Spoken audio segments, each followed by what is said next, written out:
For decades, one big razor company has relentlessly increased prices and reaped immense profits at the expense of their customers. So Jeff and Andy, two ordinary guys who were fed up with getting ripped off, started Harry's to fix shaving. They even bought their own factory, as they knew that was the only way to ensure quality. By taking less profit and selling directly to you over the internet, Harry's offers their blades at half the price. Harry's razors include everything you need for a close, comfortable shave. A weighted ergonomic handle, 5 precision engineered blades with a lubricating strip and trimmer blade, rich lathering shave gel, and a travel blade cover. Casefile's music composer Andrew Joslyn loves Harry's. He enjoys the closeness of the blade and the comfortable glide, which has resulted in a shave without that raw feel.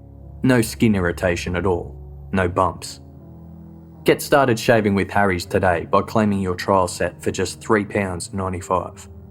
Support Casefile and get your trial set delivered to you, including a razor handle, 5-blade cartridge, foaming shave gel and travel blade cover, by going to harrys.com/casefile right now.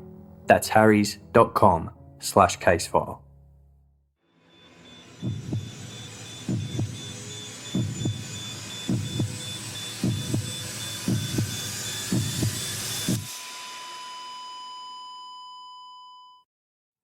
Our episodes deal with serious and often distressing incidents.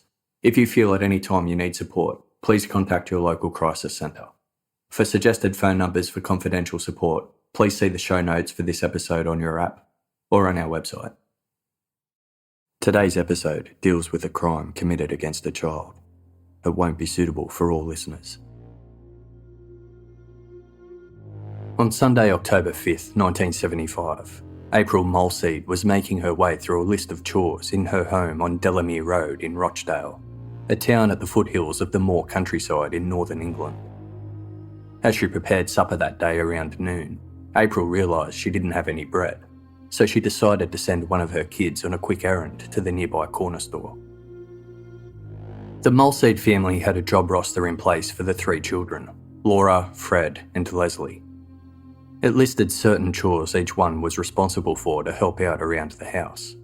According to the roster, it was 12-year-old Fred's turn to run errands. However, Fred wasn't home that afternoon. He was at football practice.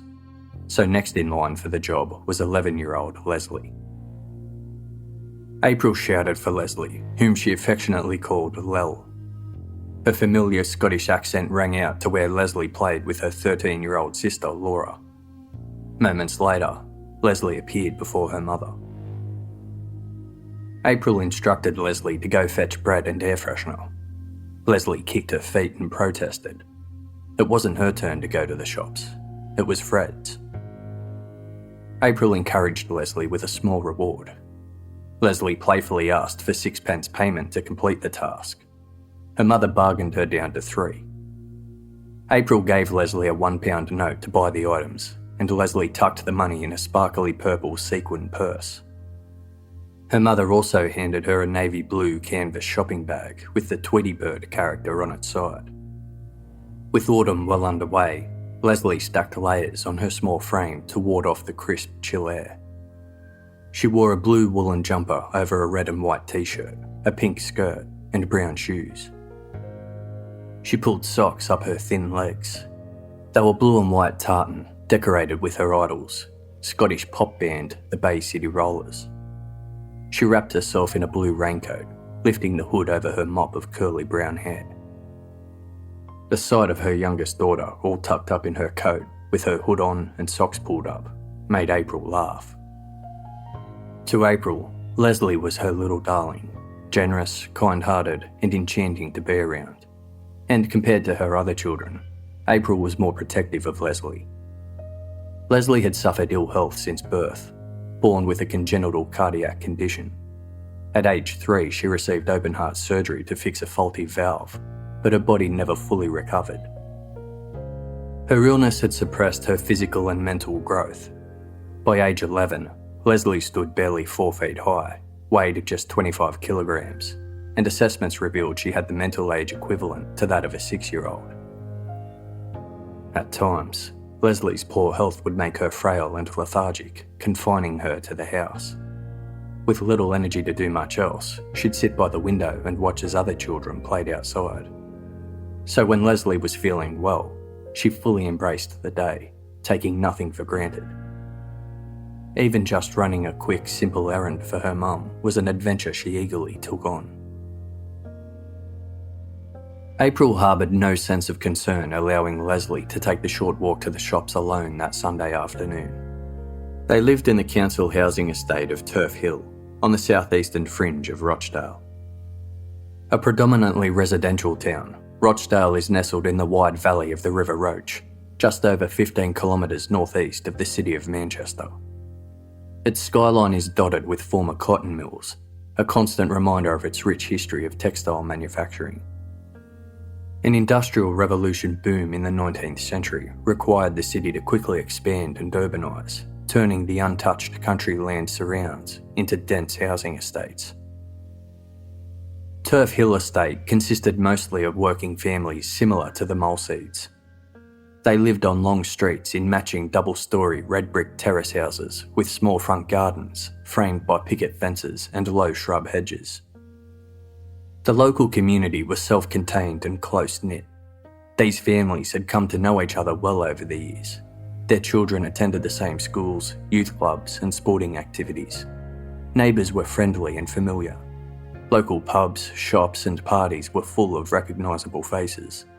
Nobody was a stranger. Most Turf Hill residents knew Lesley Molseed. Noticeably smaller and sickly than her peers, she was easily recognisable around town.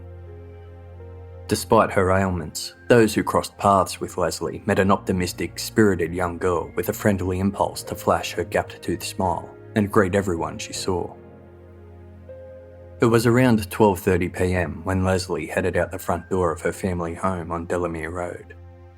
Laura watched her younger sister leave from a window upstairs and asked where she was going. "To the shop," Lesley responded. April told her daughter to return home quickly. Lesley replied that she would be back soon.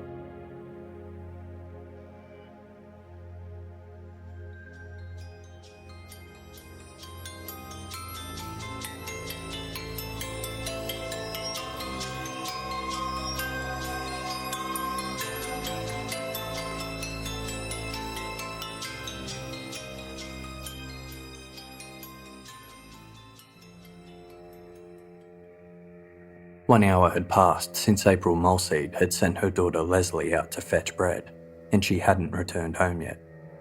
The errand shouldn't have taken her so long. April considered what might be holding Lesley up. The Molseed's pet cat, Jinxie, had recently gone missing. Perhaps Lesley had gone searching for the cat during her trip. Maybe she'd run into a friend and gotten distracted. Or she might be at the store debating what sweets she'd spend her 3 pence on. April wasn't too worried. Lesley could be a little rascal at times. If anything, April was just frustrated Lesley had disobeyed her order to hurry home.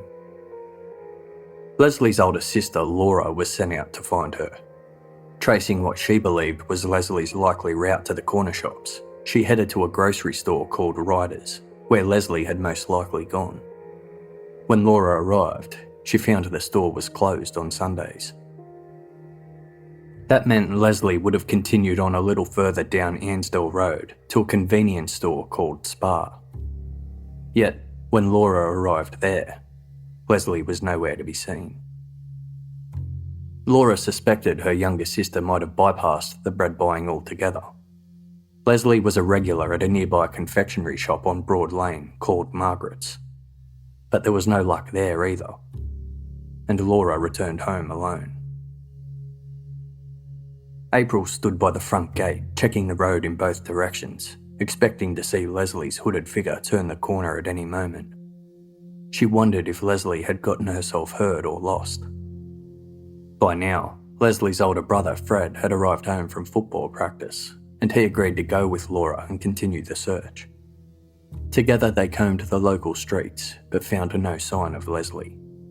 It had been almost an hour and a half since she'd left home to go to the store. With no clues to point to where she was, Fred rushed to get their stepfather. Danny Molseed was a maintenance electrician who worked shift work at an engineering factory. With work done for the day, Danny was spending the Sunday afternoon at the Plough Inn, drinking and playing darts, when Fred showed up with the news Lesley was missing. The last time Danny had seen Lesley was 7:45 that morning. Lesley was still fast asleep in bed when he checked in on her before he left to catch the bus to work. Danny had a deep fondness and close attachment to Lesley. He'd been her stepfather since she was a baby and was always by her side during her multiple doctor visits and hospital stays. He considered Lesley his own daughter. Danny began his own search for Lesley, calling her name down every street. As he closed in on the Spa convenience store, Danny was overwhelmed by an unshakable worry. His movement quickened and his voice became louder. He peered over fences, ran through gardens, opened up sheds in backyards. He pounded the doors of nearby homes, asking confused residents if they had seen Lesley. No one had. Although she was not the type to talk to strangers, Lesley was a friendly kid who would stop and talk to people she recognised. So Danny questioned passers-by, hoping to track Lesley via those she may have spoken to. But she had left no trail. At 3 p.m, Danny and April contacted Rochdale police. Officers arrived to the Molseed family home and questioned April extensively to determine Lesley's character, habits, behaviour and friends. Despite Lesley's developmental delays, she was otherwise an ordinary child. She enjoyed going to school, and when feeling up to it, she would participate in class games, physical education and swimming. She loved her family, sisters, brother and pets, so it did seem out of character for her to not want to return home. Although she could be a bit of a rascal at times, the possibility she was playing a prank or pushing boundaries didn't sit right with those who knew her. Police sought witnesses who may have seen Lesley walking around the Turf Hill estate that afternoon. A child who lived on Delamere Road told police she was swinging on the gate out the front of her home when she saw Lesley leave her house around 12:30 and walk to the end of the street, where she turned left into Styops Lane. The area around Styops Lane was busy that afternoon. Crowds of children and families had gathered on the adjacent grassy fields of Kingsway Park for Sunday afternoon sporting activities. 5 people who were traversing to and from the park recalled seeing Lesley walking down the street. One of those was 10-year-old Bernadette Hegarty, who was Lesley's neighbour. She too was heading to the corner shops that afternoon. Lesley caught her eye, swinging her blue shopping bag and crossing Turf Hill Road. Bernadette headed down Ansdell Road, a busy suburban road lined with houses and on which the Spa storefront was located. Lesley headed down Styops Lane, which ran parallel to Ansdell Road, but cut behind the rears of the houses. Lesley was taking the back streets to the store, and Bernadette lost sight of her. More witness accounts placed Lesley in Styops Lane. A new resident to the area who didn't know Lesley personally recalled crossing paths with a little girl in a blue hooded raincoat. 13-year-old Anita Rowan had just purchased some sweets from the Spa shop and began walking down Ansdell Road towards her home on Turf Hill Road. The local roads in the estate were intersected by narrow walkways, known as snickets, used as shortcuts between the streets. Anita saw Lesley down a snicket that led into Styops Lane. The two girls acknowledged each other and continued on their separate ways. Another girl witnessed this interaction. She recalled seeing Lesley's blue and white tartan Bay City Rollers socks. When Lesley's neighbour Bernadette reached the corner store, she assumed Lesley wasn't far behind. They were walking adjacent paths to the same location. A 15-year-old boy was also inside the store shopping at the time. Neither he nor Bernadette recalled ever seeing Lesley arrive. The owners of the Spa convenience store didn't see Lesley that afternoon either. The owners of Margaret's, the confectionery shop on Broad Lane, were also questioned, and they couldn't remember if Lesley had visited. This meant the last confirmed sighting of Lesley was on Styop's Lane.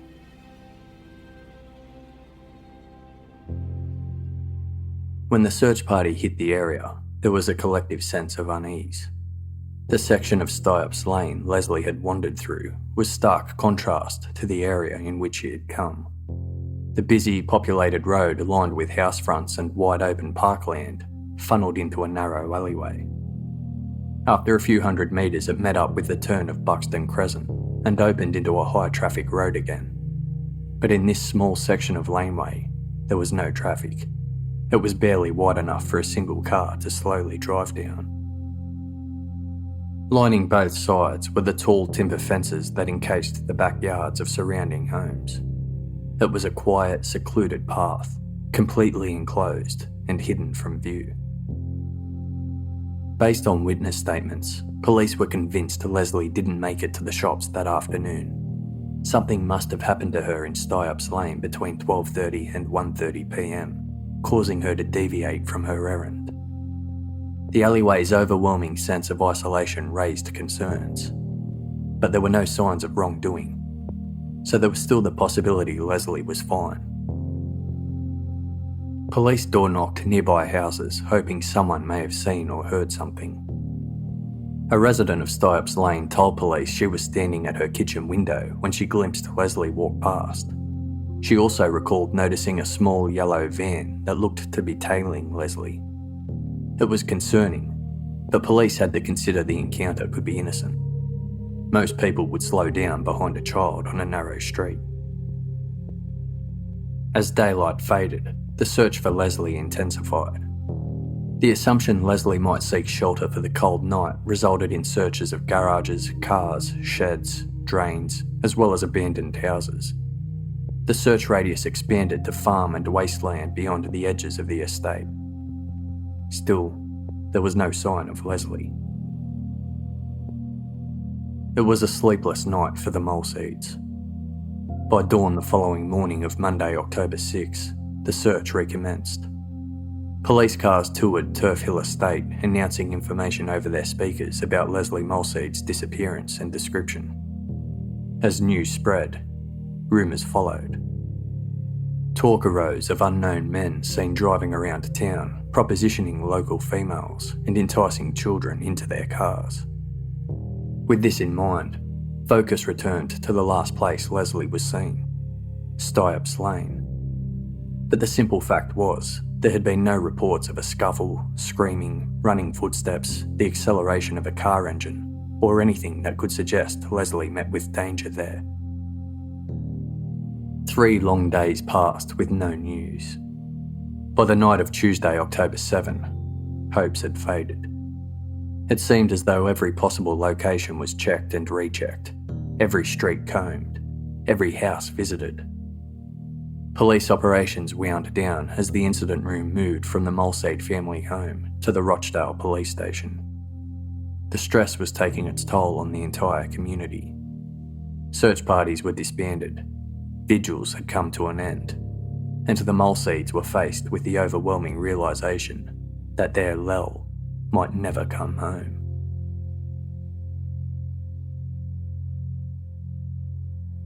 David Greenwell, a joiner by trade, was working a refitting job for a Rochdale jewellery shop at the time of Lesley's disappearance. His home was a 2-hour drive southeast in Nottingham. Instead of making the 4-hour return trip from Nottingham each day, Greenwell slept in Rochdale Monday to Thursday and returned home on weekends. To save on hotels, he slept in the back of his yellow minivan, which he'd park in a quiet lay-by sheltered by a hill just off the A672 motorway. A lay-by is a public rest area located next to large thoroughfares, such as motorways. Early on Wednesday, October 8, Greenwell woke in his van.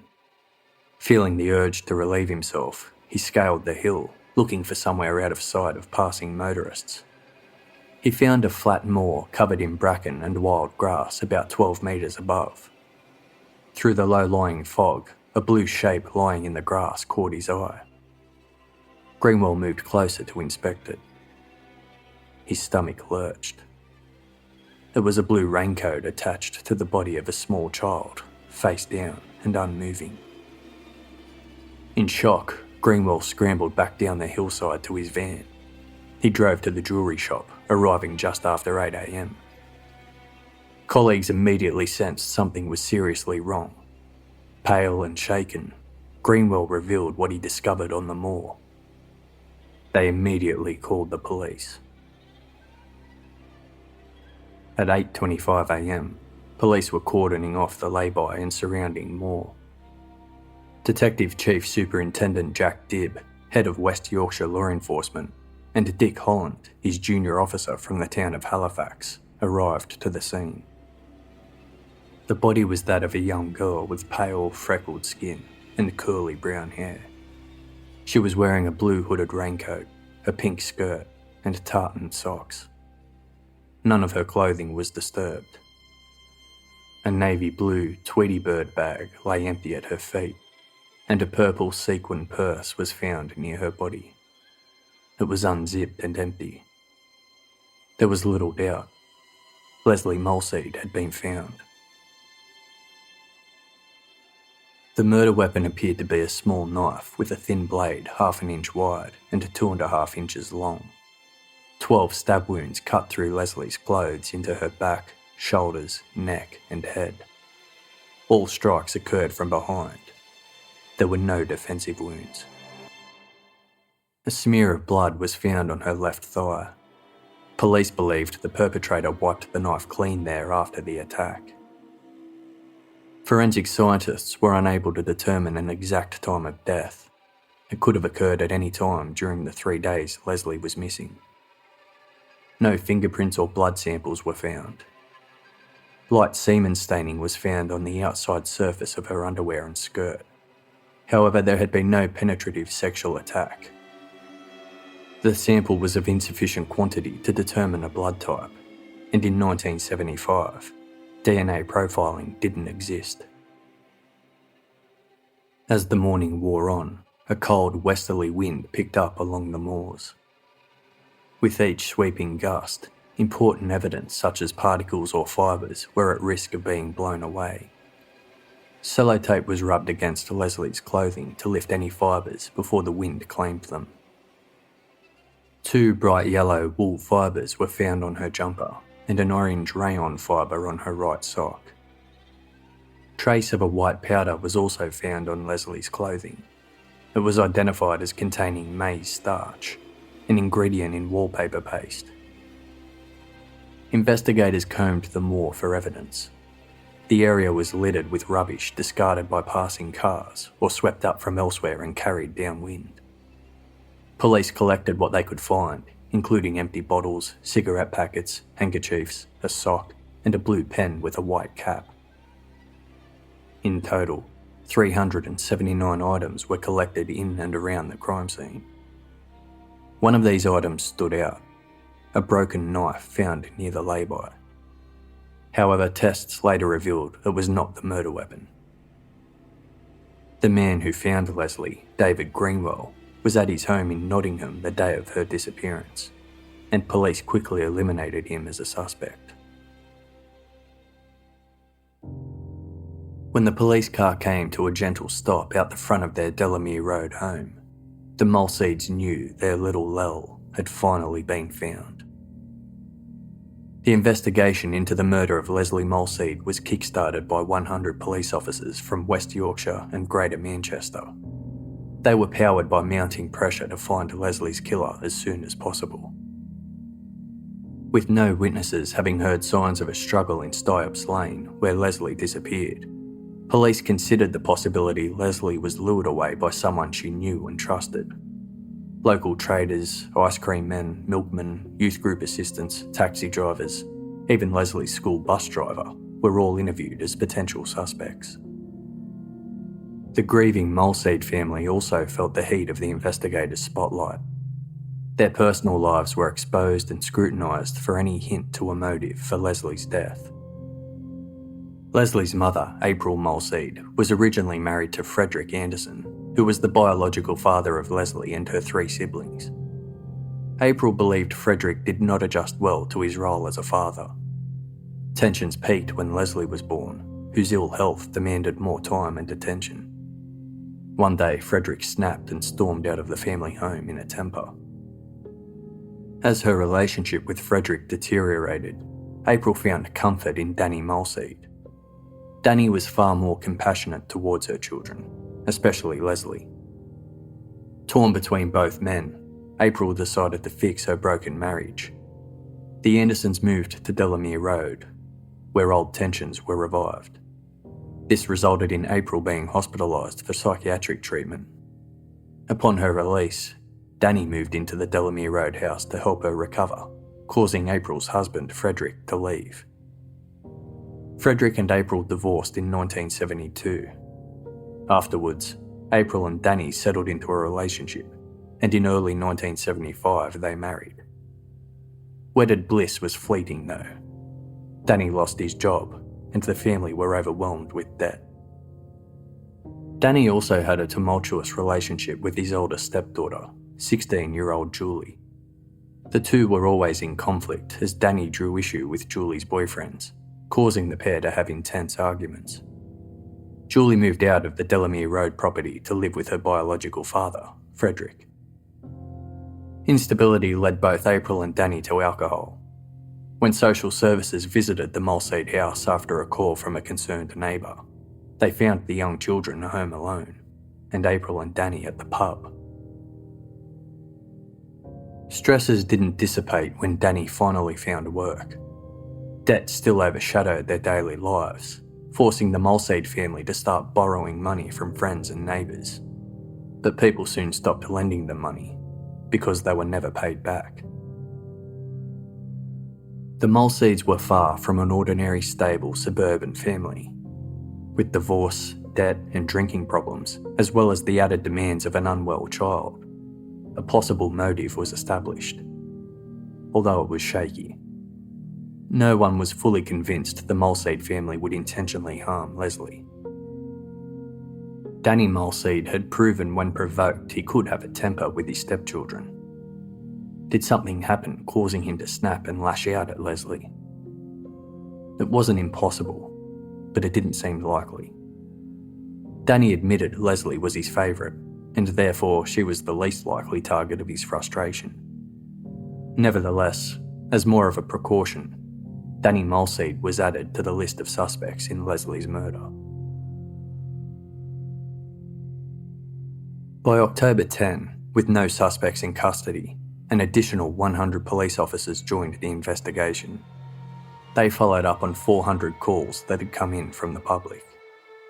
Descriptions of cars seen in the vicinity of Turf Hill Estate were taken. Of particular focus was the lay-by and moor where Lesley's body was found. Motorists who travelled along the A672 motorway in the previous days were asked to come forward with descriptions of cars they had seen at or near the lay-by on the A672. Each vehicle was traced and ruled out, except two. A cream four-door car with red primer paint on the doors was seen on the Sunday of Lesley's disappearance within a kilometre of Delamere Road. A Turf Hill Estate resident spotted the vehicle at around 1:30 p.m. She claimed to have seen a young girl in the car's passenger seat looking down. The witness was convinced the young girl was Lesley Molseed. Two men saw the same cream-coloured car that afternoon, but were unable to say if there were any children in it. They identified it as old, possibly a 1964 Vauxhall Viva. A similar car was described by two more witnesses, who spotted it at the lay-by between 6:15 and 6:45 p.m. that night. The second vehicle yet to be identified and ruled out was a dirty, hand-painted, turquoise-coloured Morris Minor 1000 minivan. A total of 14 witnesses described seeing this van in the Turf Hill Estate on the Sunday Lesley disappeared. The sightings covered a period between 1:30 and 6:30 p.m. It was also seen parked at the lay-by between 2 p.m. and 3:30 p.m, with a green tartan blanket draped across the windshield. A police request for the owners of the cream-coloured Vauxhall Viva and the hand-painted turquoise Morris Minor minivan went unanswered. A team of 20 investigators worked full-time on the search for these two vehicles. Rochdale local Christopher Coverdale drove past the A672 motorway lay-by the Sunday Lesley was abducted. He approached the lay-by at approximately 1:45 p.m. when he saw a man on the embankment facing the road and reaching downwards. The Caucasian man was approximately 5'6" tall, plump, between 30 and 35 years old, with light brown or fair-coloured hair that looked to be receding. He wore a brown jacket in a check pattern, matching trousers, and a beige or mustard yellow cardigan. He was reaching down to the outstretched hand of a female child below. She was wearing a blue raincoat with the hood up over her head. The girl was not being dragged up the hillside against her will, and Christopher assumed the pair were related, perhaps stretching their legs after a long road trip or wanting to check out the view of the moors. The scene didn't raise any red flags at the time, but after hearing about Lesley Molseed, Christopher immediately came forward with this information. Investigators took Christopher Coverdale to the lay-by and asked him to point out where he saw the girl being led to. Christopher motioned to an area near where Lesley Molseed's body was found. By October 15, a week had passed since Lesley's body had been found. No arrests had been made, so another 100 police officers were added to the investigation, raising the total to 300 officers actively working on the case. Collectively, they had amassed statements from 14,000 members of the public, including Christopher Coverdale's chilling statement of the man leading the young girl up the embankment at the A672 lay-by. Detective Chief Superintendent Jack Dibb fronted the media and expressed the opinion of law enforcement that the motive for Lesley's killing was definitely sexual. The person responsible was beyond just a pedophile, but someone, quote, mentally deranged with sexual deviations in need of urgent attention. Investigators visited mental health facilities and psychiatric wards and checked for patients who were released or had escaped the weekend of October 5th. Crime reports in the Greater Manchester area were looked into to determine if Lesley was targeted by a serial offender that may have attacked other victims. They found several reports that piqued their interest. 2 months before Lesley's murder, on the morning of August 12 in Miles Pladding, 2 young sisters were hunched over a canal fishing. They were approached by a man who abducted one of them and assaulted her. He returned her to the canal after the attack. On Tuesday, October 7, 2 days after Lesley had disappeared, a 6-year-old girl in Denton was assaulted. An unidentified man offering sweets lured the girl into a brown car, described by a witness as a 4-door Cortina. The girl was taken to a secluded road where she was indecently assaulted before fleeing. Then in Stockport, a man attempted to drag a 13-year-old girl into his car, but she managed to free herself and escape. Detective Jack Dibb recognised there were notable differences between each of these attacks and Lesley Molseed's murder, but believed it would be foolish to completely disregard a link. Closer to Rochdale, residents were hyper-vigilant. The sooner Lesley's killer was caught, the sooner they'd regain their sense of safety. The police were never short on reports of suspicious behaviour and sexual deviance. Teachers reported a tall, slim man taking photographs of children in the school playground. Lone female travellers reported male drivers offering them lifts. A report came in about a man who exposed himself to a woman, and another of a man caught masturbating in public. The investigators' suspect profile for Lesley's killer was basic: male, post-puberty, with access to a car. But they were also open to the possibility more than one person may have been involved, including a female accomplice used to lure Lesley. This was of course the MO of serial killers Myra Hindley and Ian Brady, who were active 10 years earlier, as covered in Case 49 of Case File. As the investigation continued, 2 teenage girls from the Turf Hill estate approached police with some startling news. They claimed to have seen Lesley Molseed between 8 and 8:15 p.m. the Sunday she went missing. The girls were waiting for their boyfriends who were in a nearby supermarket. They said they spotted Lesley walking alone just outside the estate. The girls had a short conversation with Lesley, and afterwards she walked off towards Rochdale town centre. This was the first reported sighting of Lesley beyond Stuyups Lane. This sighting rattled the entire investigation. Previous statements were now in question. This included Christopher Coverdale's sighting of the man and girl on the embankment above the lay-by at around 1:45 p.m. Police had strongly suspected this had to have been Lesley and her killer moments prior to her death. But now, 2 witnesses had come forward reporting a sighting of Lesley hours after this. Then came yet another surprising revelation. 3 boys came forward and revealed they spoke to Lesley near the Spar convenience store on Ansdell Road at 2:30 p.m. the Sunday of her disappearance. This also went against what police had interpreted so far, having believed she disappeared from Stuyups Lane sometime between 12:30 and 1:30 p.m.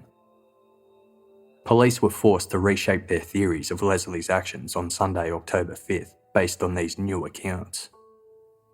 The 3 boys who saw her in the afternoon and the 2 teenage girls who saw her that night were re-interviewed. During these re-interviews, all 5 witnesses retracted their statements. Each one admitted their stories were completely made up. None of them had actually seen Lesley that afternoon or night. So police were back to their original theory. Lesley had disappeared from Stuyups Lane sometime between 12:30 and 1:30 p.m. These 2 false leads were just a few of many. Investigators didn't want to disregard any reported sighting, no matter how unlikely it seemed. This meant valuable time and resources were constantly wasted on following wrong leads, incorrect sightings, and outright lies. Detective Chief Superintendent Jack Dibb didn't want anyone or anything to be eliminated from the Molseed murder investigation until every last piece of information was obtained and proven absolutely unrelated to her abduction and murder. He sifted through the case with the finest of combs. That is, until he was called back to West Yorkshire to lead a different murder inquiry in Bradford. The leadership in the Molseed murder investigation was handed over to his junior officer, Detective Superintendent Dick Holland. You may recall the name Dick Holland from his participation in the Yorkshire Ripper investigation, covered in Case 37 of Case File.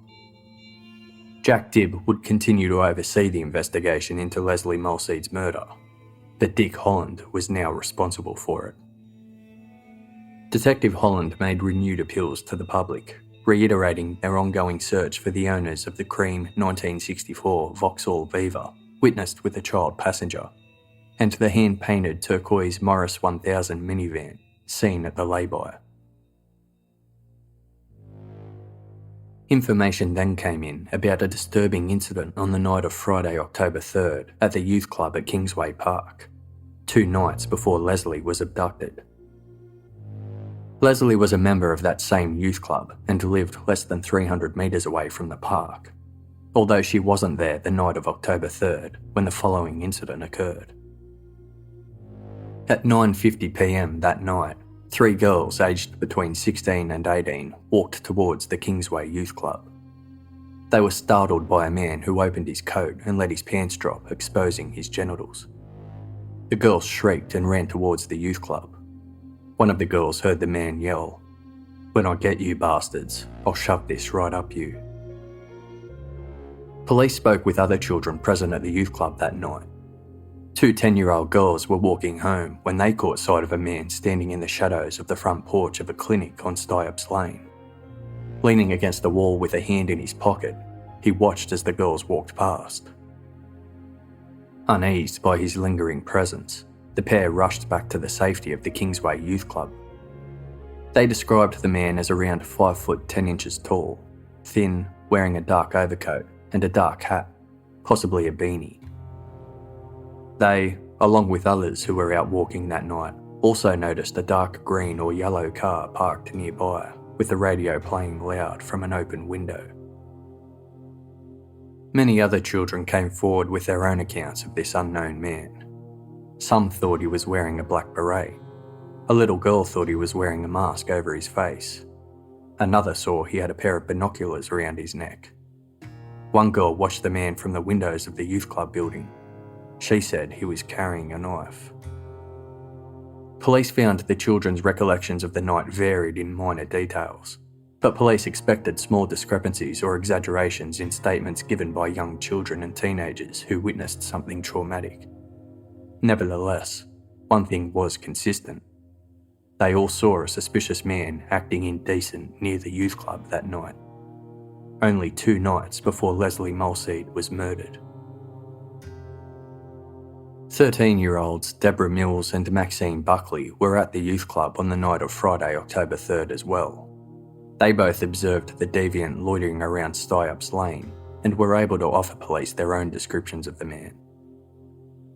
Deborah and Maxine had another frightening encounter the following day as well, October 4th, the day before Lesley was murdered.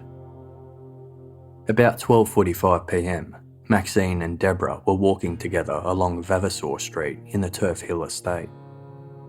They both caught sight of a man loitering on the corner of Jackson Street. He looked to be 5 foot 10 inches tall, between the age of 20 and 30, with a broad build, smooth complexion, and light brown hair. He wore a light green parka. The man crossed the street and stood before the girls. He opened his coat, exposed his genitals, then immediately took off running along Vavasor Street towards Crawford Street. Maxine ran home and police were contacted. This time, Maxine thought she knew who the man was. Maxine told her mother Sheila, "I think it was the man who lives in Crawford Street, the house with the plants in the window." Police scoured the area but couldn't find the man. As Maxine believed she recognised the man as a resident of Crawford Street, she was driven by police to point out which house she believed he lived in. The police watched the property for a long time, but there was no sign of life inside. Nobody came or went. The place was empty. It was clear to police a pervert was in the Turf Hill estate confronting young children and teenagers on the same weekend that Lesley was murdered. So naturally, they considered this unidentified man as a suspect in Lesley's attack. Almost a month into the search for Lesley's killer, yet another incident was reported to police. This again involved Maxine Buckley, who witnessed the youth club and Vavasor Street flashings. Maxine's mother Sheila called police on the night of Wednesday, November 5th. The town of Rochdale was alive with festivities and fireworks for Guy Fawkes Night, also referred to as Bonfire Night, as residents lit up bonfires all over town as part of the celebration. At around 8:30 p.m. that night, Maxine Buckley walked home from a bonfire party with her friend Michael Rigby. They were walking down Vavasor Street when Michael recalled Maxine stopped abruptly and her expression changed from a smile to blank fear. Up ahead, a man wearing a parka walked towards them. He was pulling faces and grinding his teeth. Maxine recognised him as the man who exposed himself to her and Deborah Mills on October 4th in Vavasor Street. Michael and Maxine ran to her place to tell her mother. Police conducted a patrol to try and find the man, but they had no success. Maxine, Michael and their mothers got into a car and drove to the house on Crawford Street where Maxine believed the perpetrator lived. And this time, there were signs of life. The front door was open and the hallway illuminated. Inside was a small older woman standing beside a looming, overweight man in dark trousers and a light shirt. Maxine started to cry and said, "That's him, Mum. That's him."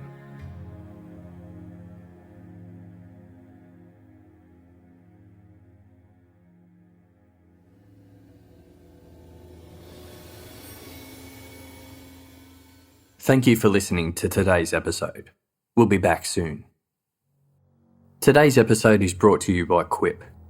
The truth is, most of us are brushing our teeth wrong, not for long enough, and forget to change our brush on time. That's because most brands focus on selling flashy gimmicks rather than better brushing, but not Quip. So what makes Quip so different? For starters, Quip is an electric toothbrush that's a fraction of the cost of bulkier brushes, while still packing just the right amount of vibrations to help clean your teeth. Quip's built-in timer helps you clean for the dentist recommended 2 minutes, with guiding pulses that remind you when to switch sides. Quip's subscription plans are for your health, not just convenience.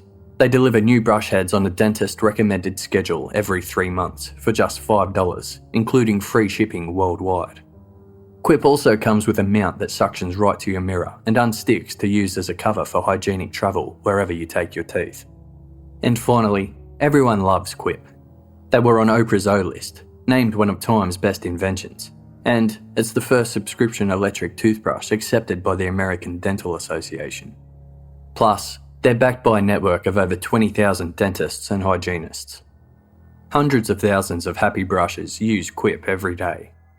Quip starts at just $25, and if you go to getquip.com/casefile right now, you'll get your first refill pack free with a Quip electric toothbrush.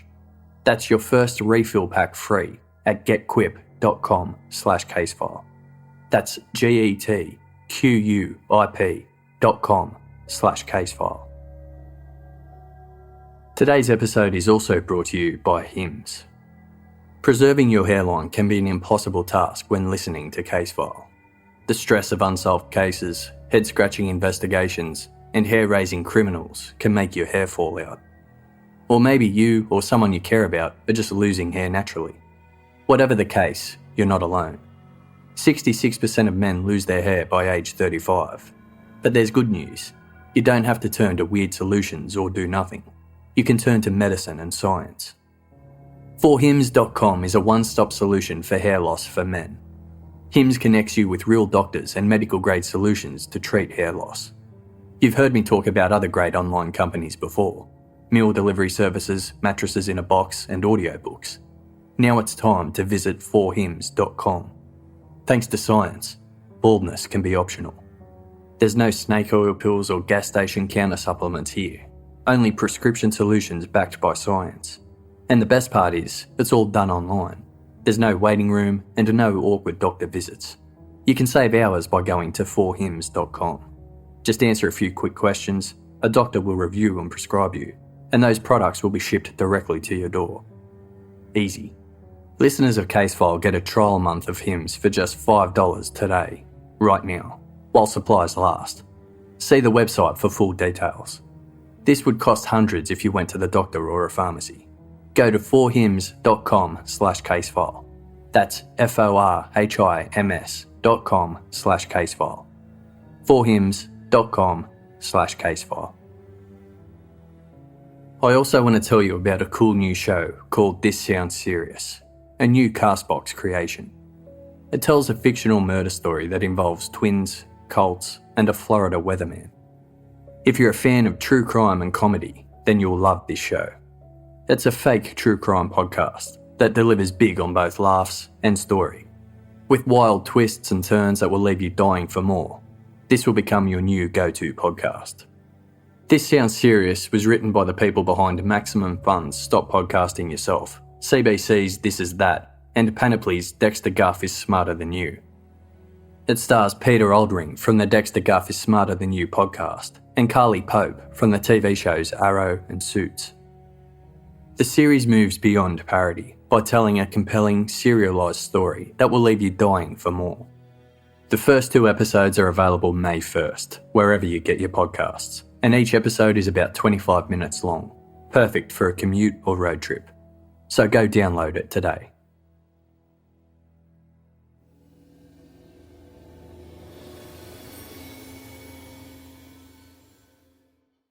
Police arrived to the house on Crawford Street at 10:20 p.m.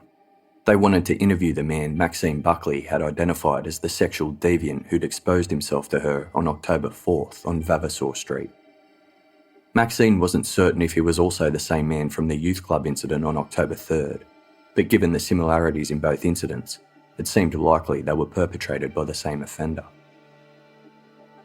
Charlotte Kishko answered the door. Inside, the police found the house in disarray. Boxes filled with belongings were everywhere. Charlotte explained they were in the process of moving.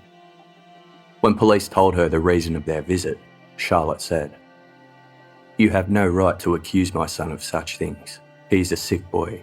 He has only been out of hospital a couple of days. My son wouldn't do a thing like that, and I don't like what you're saying about him." Police were introduced to Charlotte's son, 23-year-old Stefan. Stefan's parents immigrated to England after the Second World War. Charlotte, born in Yugoslavia, had worked in Rochdale's cotton mills, and his father Ivan was a Ukrainian road worker. At first a healthy baby, Stefan developed asthma when he was 6 months old from the cotton dust in the nearby textile mills. By age 5, he developed eczema. Health specialists advised Stefan should be permanently moved elsewhere, but the Kishko family were relying on Rochdale for work. Instead, Stefan was taken for a brief stay at his grandmother's house in Austria. The cleaner air cleared his asthma and eczema, only to be replaced with other health problems, including a blood disorder and an abscess. At age 6, he was taken back to Rochdale and enrolled in school, 1 year behind his peers. Other children considered Stefan strange. He wasn't interested in playing with them. He didn't have the energy even if he wanted to. Over the summer, he was sent back to Austria and missed out on social activities back in Rochdale. Therefore, Stefan never had any close friends. His health continued to decline, causing him to focus more on academic studies. His headmaster recalled he was a loner and had no interest in typical youth activities. Nevertheless, his classmates considered him friendly, well-behaved, and generous. Stefan got along with others and didn't attract negative attention. But as he got older, he became an easy target for bullies. He became ostracised, and eventually he moved schools. Upon leaving school in 1968, he earned a certificate in office studies whilst attending night classes to further his English and German. In 1969, he began work as a clerk with a tax agency. Stefan was intelligent enough to perform his duties, although he was perceived by his colleagues as unworldly and immature. Nevertheless, his superior considered him a satisfactory worker. Female staff appreciated Stefan because he was always willing to help them carry heavy items. Assessments revealed Stefan had the mental and emotional development of a 12-year-old. Despite his towering, bulky frame, he was considered a gentle giant. He had a soft, high-pitched voice, and his teeth were browned from an addiction to sweets. He was known to always carry a bag of sweets on him, making him popular with local children. Awkward and vulnerable, he avoided work social activities, preferring to stay at home. In September 1970, when Stefan was 18 years old, his 56-year-old father Ivan collapsed on the street. He had suffered a fatal heart attack and was buried at Rochdale Cemetery. With the death of Ivan Kishko, Stefan and his mother Charlotte drew strength from each other. For Stefan, Charlotte was his best friend. Others viewed their closeness as abnormal, especially for someone Stefan's age. On November 5, 1975, 1 month after Lesley's murder, police spoke with Stefan, questioning him about the numerous reports of indecent exposure around Turf Hill Estate. Stefan leapt from his chair and demanded his mother. When Charlotte appeared, he said, "They have just accused me of exposing myself to some girls." Charlotte responded, "That's stupid. He never would do a thing like that." Stefan allowed the officers to check out his car, a small bronze-coloured Hillman Avenger. He told police he hadn't driven the car for several weeks due to a recent leg injury.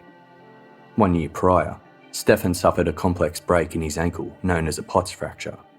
He hadn't fully recovered from the surgery, and at times he'd go through bouts of agonising pain, requiring him to walk with a stick. Police found nothing to suggest Stefan was the sexual deviant, but before they left, they warned him they'd be making further inquiries. A report was written on the matter, detailing the accusations against Stefan, and a copy of this report was handed to the team investigating Lesley Molseed's murder. Just over a month later, around 5 p.m. on December 7th, the day of Lesley Molseed's funeral, 2 detectives investigating the murder arrived to a semi-detached house in Kings Road. It belonged to the Kitchkos, who had just completed their move from their home in Crawford Street. Flow of information for the Molseed murder investigation had dried up. Police were reaching a standstill. 12,269 people had been checked out and 8,069 vehicles had been investigated. 7,000 formal interviews were conducted and 4,917 statements were taken. The Vauxhall Viva and Morris Minor vehicles seen by witnesses when Lesley disappeared were yet to be identified, although thousands of matching vehicles had been ruled out. 6 people had been listed as strong persons of interest, but all were eventually eliminated from the investigation. Detectives were now sifting meticulously through the abundance of information obtained, hoping to find a missing link or piece of evidence that would lead them to the identity of Lesley's killer. This included investigating the claims made against Stefan Kitschko by Maxine Buckley. Stefan was questioned for a second time about the October 4th indecent exposure incident on Vavasor Street. Stefan gave a more detailed alibi this time. He said he was in hospital, having an operation on his foot. The following day, when Lesley was abducted, Stefan claimed he was being discharged from hospital. When police asked for proof, Stefan shuffled through cluttered packing boxes, then conceded he couldn't find his hospital discharge letter. Stefan excused himself to make a phone call. Police overheard the conversation. Stefan asked the person on the other line if they could remember what day he left hospital. After a long pause, Stefan said, "Oh, it's just that I'm supposed to have killed a little girl now." Stefan ended the call and told police the person he spoke to was unable to help.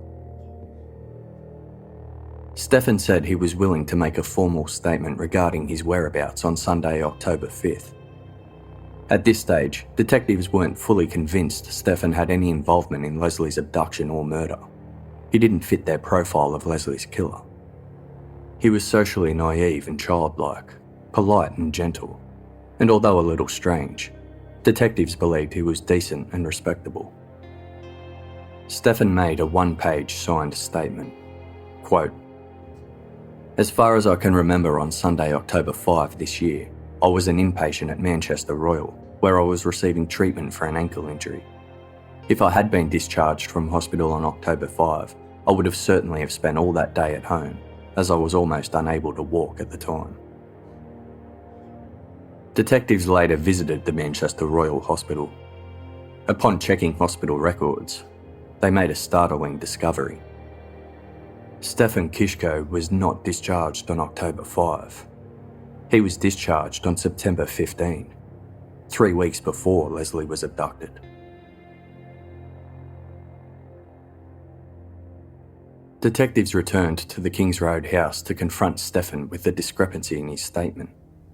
He seemed unruffled, saying it was a long time ago and he couldn't fully remember the day.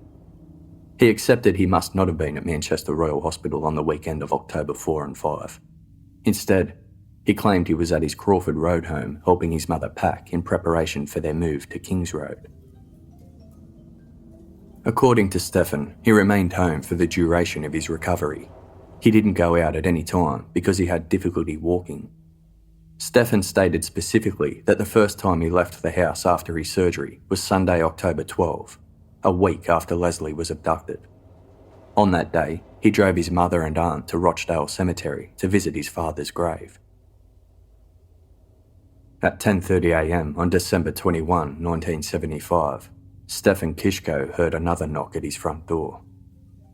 The 3 detectives on Stefan's doorstep asked him to accompany them to the police station to further discuss the incidents of indecent exposure. Stefan agreed. He also permitted police to search his bedroom and car. In his bedroom, police collected a soiled tissue from under his pillow and several adult magazines found down the side of his bed. At the police station, Stefan was again questioned about the weekend of October 4 and 5. He maintained he didn't leave the house as he was too weak after his visit to the hospital weeks prior. To clarify, police again asked Stefan why he was hospitalised. He explained that he had a blood transfusion and several injections. This story caught the interviewing detective's attention. It was completely different to his previous version, where he said he was hospitalised to receive treatment on an injured foot. It was unlikely to be a simple mistake. The reason for a hospital visit isn't something one would easily confuse. Stefan appeared lost in his own lies. Stefan stood firm about not leaving his house until Sunday, October 12, when he took his mother and aunt to visit Rochdale Cemetery. Police then moved their focus to Bonfire Night, November 5, the night Maxine Buckley and Michael Rigby saw Stefan walking along Vavasor Street, pulling faces and grinding his teeth at them. But Stefan denied going out that night too. Believing they were dealing with a liar, detectives pressed the matter. As expected, Stefan wasn't being truthful. He later admitted he was out that night. He was driving some items from the Crawford Street address to their new house on Kings Road. In response to being positively identified by Maxine Buckley as the man who exposed himself to her, Stefan claimed she must have been mistaking him for someone else. Police sensed Stefan was hiding something, and they were right. Through more questioning, they got Stefan to admit he stopped by a bonfire when out driving that night.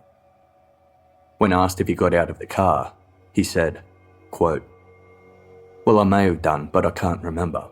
It's all a bit hazy. It's these damned injections. They make me feel a bit funny for a few days after I have them."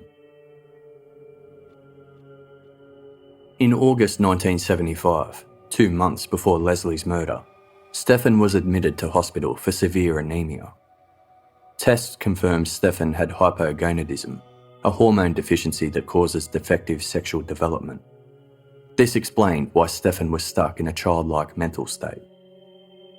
Treatment was intramuscular testosterone injections, administered once every 3 weeks. Common side effects from the injections were headaches, dizziness, and anxiety. But more worryingly from the police point of view, they could cause increased aggression and increased interest in sex. As Stefan was questioned at Rochdale Police Station, a further search of his Kings Road house was underway. Charlotte Kishko was home at the time and didn't object to the search. In Stefan's bedroom, officers found a small white-handled penknife in a box on the windowsill and a red-handled flick knife in the top drawer of his dressing table. A search of his car revealed a pair of red industrial gloves under the front passenger seat, 2 pairs of imitation leather gloves on the dashboard, 3 deflated balloons and 2 bags of sweets in the ashtray, a syringe in the glove compartment, and a hooded parka on the rear seat. Under a piece of carpet in the boot, they found 11 adult magazines. Back at the station, police questioned Stefan about the testosterone injections for his hormone deficiency. Stefan said, "Well, when I was in hospital, I discussed my problem with a doctor, and he gave me some injections to bring me on." He later added, "I've no interest in girls at all, but the injections will help me." Stefan was asked to empty his pockets. He produced a black-handled knife he claimed to use to clean his car battery. He also produced a second knife. This blade was 3 3/4 inches long and 1/2 inch wide, with an imitation bone handle. According to Stefan, he used this one to cut string. Police went back to questioning Stefan about Bonfire Night, November 5, the night Maxine identified him as the man who exposed himself to her. They had so far established Stefan lied about his actions that night. They were now aware he did leave his house, was out driving, and he dropped by a bonfire. Police wanted to know what he did when he stopped the car. They were expecting him to confess to being on Vavasor Street and subsequently prove he was the unknown deviant exposing himself to children in the Turf Hill estate. What Stefan revealed instead shocked them all. Whilst in his car by the bonfire, Stefan said he saw some girls and, quote, "I got it out and wanked myself off."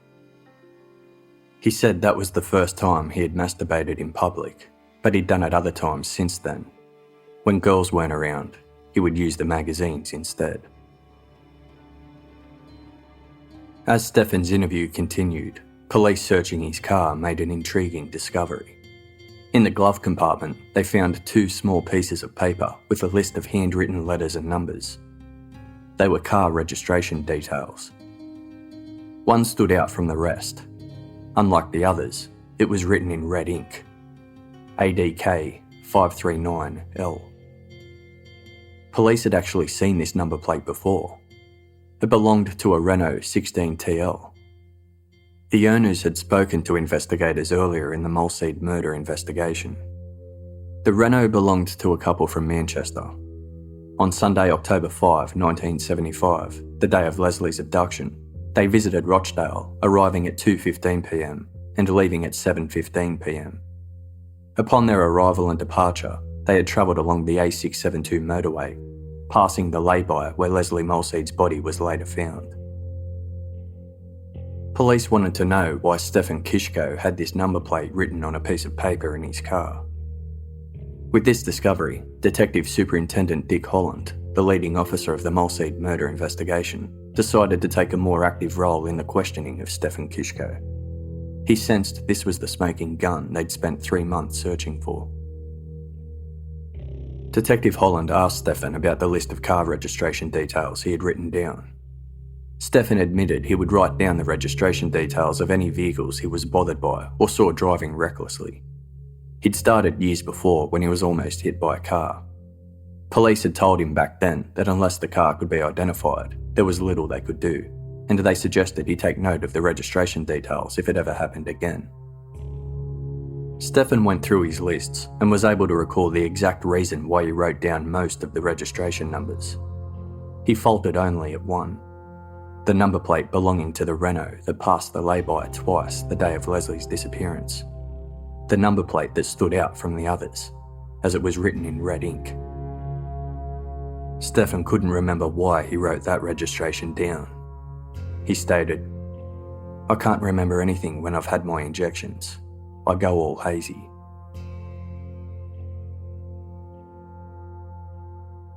"15 hours had passed since Stefan Kishko arrived to the Rochdale police station. It was obvious the pressure was mounting on him. He kept asking if he could go home to his mother. When not answering questions, he'd sit in uncomfortable silence. He refused food, had little to drink, and vomited several times. Police eventually allowed him to get some sleep. He didn't awaken until 11:30 the following day. Questioning recommenced, but at one point Detective Dick Holland had to take a break, stating he needed to supervise Stefan's car, which was being transported to the forensic testing lab. Holland left Stefan in the presence of Detective Sergeant John Ackroyd.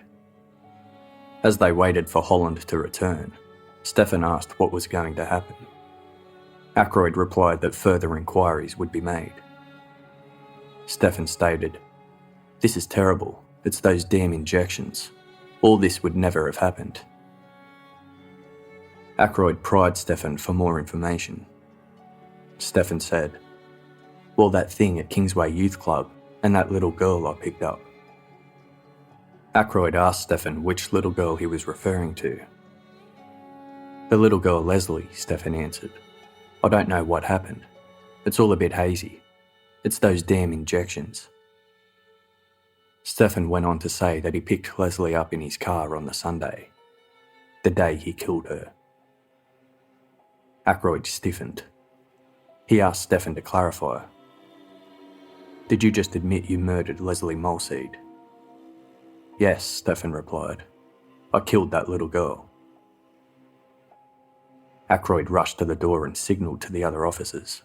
Within minutes, Detective Holland returned with Chief Inspector Thomas Steele in tow. Stefan began his confession. He started with the incident at the youth club the night of Friday, October 3rd. Quote, "It was fairly dark. There was a disco going on at the youth club and girls came down the road. Something came over me and I unzipped my trousers and got my penis out. I had a knife in my hand, but that was a mere triviality." As for the Vavasor Street incident involving Maxine Buckley on October 4th, Stefan said he didn't deliberately expose himself. He accidentally unzipped his pants and it was his shirt flap that came out. Next, he spoke about Sunday, October 5th. When out driving, he spotted Lesley Molseed walking alone down Broad Lane. The two had never met before this moment. Stefan pulled up beside her and wound his window down. He couldn't remember what he said, but she got into the passenger seat of his car. As Stefan drove off, Lesley started shouting. He hit her with his hand to silence her. They drove for a short while and eventually wound up on the A672 motorway. Stefan pulled his car into the lay-by, feeling overwhelmed by a familiar urge. He led Lesley up the hillside to the moor. He made her lie on the grass, and he masturbated onto her underwear. Stefan pushed her away when he was done. After this, his memory became hazy. He couldn't remember exactly where or how many times he stabbed Lesley. He then wiped the bone-handled knife clean on her body, clambered down the hill to his car, and didn't look back. After Stefan signed his near 7-page confession for the murder of Lesley Molseed, he was arrested, placed in a cell at the station, and a lawyer was contacted on his behalf. Stefan became increasingly distraught whilst in the cell and kept asking if he could go home. Once his lawyer arrived and the two had a private discussion, Stefan unexpectedly asked to retract his confession. Police led him back to the interview room. Stefan gave a new statement, this time in the presence of a lawyer. In this new statement, Stefan denied he was at the youth club on Friday, October 3rd. He maintained his account of the Vavasor Street incident on October 4th, that he accidentally unzipped his pants and it was his shirt flap that came out. In regards to Sunday, October 5th, Stefan said he was out driving around the Turf Hill estate, but he outright denied abducting and killing Lesley Molseed. Police were sceptical. They had already proven Stefan was a liar. Nevertheless, this new statement was written up and signed by Stefan, his lawyer, and the officers present. Despite Stefan's new statement and retracted confession, his arrest was upheld and he was led back to his cell.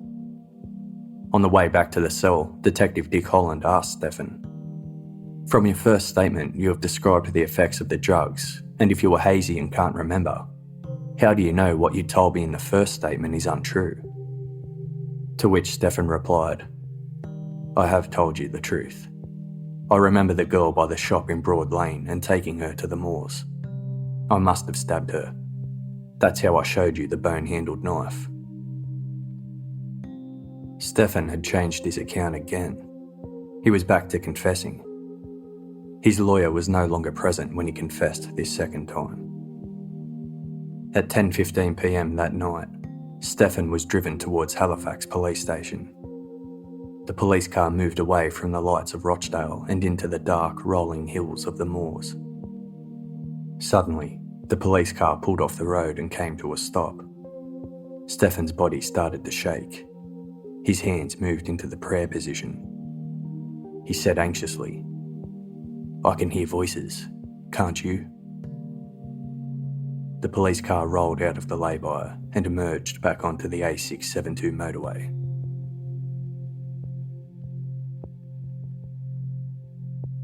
On the morning of July 7, 1976, Stefan Kishko hunched under the heavy gaze of the trial judge, Sir Hugh Park, and the 12 jurors set to determine his fate. Stefan had pled not guilty on Christmas Eve the year before.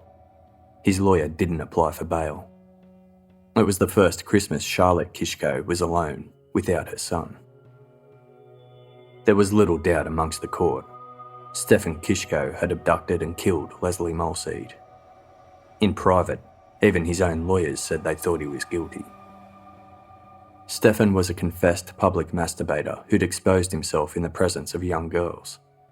Stefan attributed this sexually aggressive behaviour to testosterone injections for his hormonal disorder.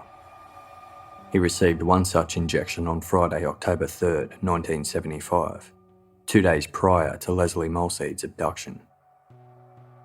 As to why Stefan felt an attraction to children, it made sense psychologically. Stefan's delayed development meant he was emotionally equivalent to a 12-year-old. So when the injections allowed him to feel sexual attraction and gratification, his mind was attracted to those he most related to: children. The prosecution labelled Stefan's car a travelling kidnapping kit. He had the bait to lure children, balloons and sweets, as well as the weapons to carry out an attack: gloves and knives. Inside his glove compartment was the list of registration numbers, including the one belonging to the Renault that passed the lay-by the afternoon of Lesley's disappearance. Stefan refused to offer an explanation why he noted this number down. The prosecution put forward that Stefan witnessed the car whilst at the lay-by with Lesley. Stefan's appearance strongly matched eyewitness Christopher Coverdale's account of the man he saw leading a child matching Lesley's description up to the moor that same afternoon. And of course, Stefan's own confession, before he retracted it, stated he drove to the lay-by with Lesley at that time. Forensic evidence proved Stefan had contact with Lesley. Wool fibres found on Lesley's clothing matched carpet used as a mat on the floor of Stefan's vehicle. White powder on Lesley's clothing, identified as wallpaper paste, was found in Stefan's home. A blue pen with a white cap found at the crime scene matched pens used at his workplace. The knife Stefan had previously confessed to using had traces of blood on it. The semen staining found on Lesley's underwear could not be blood or DNA tested due to limitations with the technology. But forensic testing did conclude the staining on Lesley's underwear only contained seminal fluid, not sperm. This meant it had come from someone who was infertile. Stefan was infertile. After Stefan retracted his confession for Lesley's murder, he offered an alibi instead. On Sunday, October 5, 1975, he said he was at home between noon and 1:30 p.m, the time frame Lesley was likely abducted. After lunch, Stefan said he drove his mother and his aunt to the Rochdale cemetery to lay fresh flowers on his father's grave. After that, they visited a grocery store where Stefan purchased a jar of German mustard. He recalled an argument taking place in the store at the time over some curtains. Afterwards, Stefan drove his mother and aunt home to Crawford Street. An employee at the grocery store recalled Stefan coming in to purchase the mustard, and even corroborated his story about the argument over curtains that was happening in the store. But she couldn't be certain the day in question was October 5. She accepted it was just as likely to have been the following week. Back at the Kishko's Crawford Street home on October 5, Stefan's aunt said she remembered hearing the wail of a fire engine when they returned home after visiting the grocery store. Police confirmed no fire-related emergency calls were made in that area on October 5, but the fire brigade did attend a house in Crawford Street on October 12. This led police to believe the alibi Stefan had given was for events that had taken place the week after Lesley's murder. The most implicating evidence was Stefan's first confession. He detailed facts about the crime scene only Lesley's killer could know. This included Lesley's attacker did not remove her underwear, semen staining was found on the outside of her clothing, and the murder weapon was wiped clean on her body. Police had intentionally kept these things from public knowledge to help determine false leads and false confessions. Yet Stefan had mentioned these facts in detail in his original confession. Only the killer could know them. The prosecution theorised Stefan retracted his first confession to avoid shame and guilt and to protect his mother from learning what he had done. A proven liar, he backpedaled and denied everything in a desperate attempt to secure his release. The defence wanted Stefan to consider arguing a case for manslaughter under the reason of diminished responsibility, arguing the testosterone injections impaired Stefan's judgment and actions. However, Stefan refused to admit guilt in any capacity. He was even confident the jury would find him innocent. On July 21, 1976, after 5 hours and 35 minutes of deliberation, the jury in Stefan Kishko's trial for the murder of Lesley Molseed reached their verdict. Guilty. Stefan was given a life sentence with a minimum of 30 years. Early release would only be considered if he admitted his guilt for the murder. The Molseed family was satisfied justice was served for child killer Stefan Kishko. Yet, his capture and conviction did not bring April Molseed any sense of joy. Quote, "When Lesley died, I died a kind of death. It just completely and utterly killed every emotion that I had. I'm still the same today." The trial judge, Sir Hugh Park, commended the police officers of West Yorkshire and Greater Manchester for their great work in bringing Kishko to justice, and for their expertise in sifting through the masses of case material. Judge Park also praised those who had bravely come forward and reported the indecent acts committed by Stefan Kishko. Maxine Buckley was singled out by the judge and thanked for her sharp eye in identifying Stefan as the sexual deviant in the Turf Hill estate. It was Maxine who'd set the line of inquiry into motion, leading to the capture of Stefan Kishko. Her mother, Sheila, was proud of her daughter's actions. She told the media Rochdale's children were much safer now. Thanks to her daughter Maxine, a monster had been put away. Or so it seemed. To be continued next week.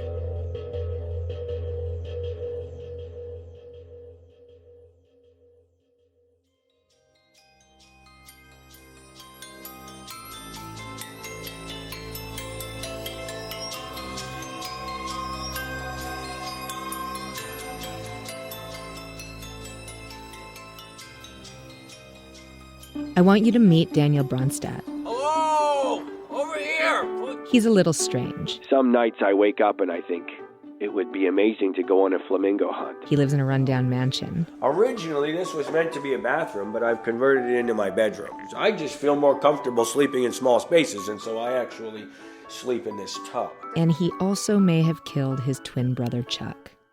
911, what's your emergency? It's my brother. I think he's dead. Okay, please calm down, sir. What happened? This Sounds Serious is a new fictional true crime podcast from CastBox. If you like some humor with your true crime, then this is the show for you. It's packed with cults, plot twists, a weatherman, a boy band, and, of course, an unsolved murder. Yeah, he's dead. He's face down in his bed, and I'm poking him pretty hard here, and it would be very unlike him to not respond to this kind of poking. Download This Sounds Serious wherever you get your podcasts.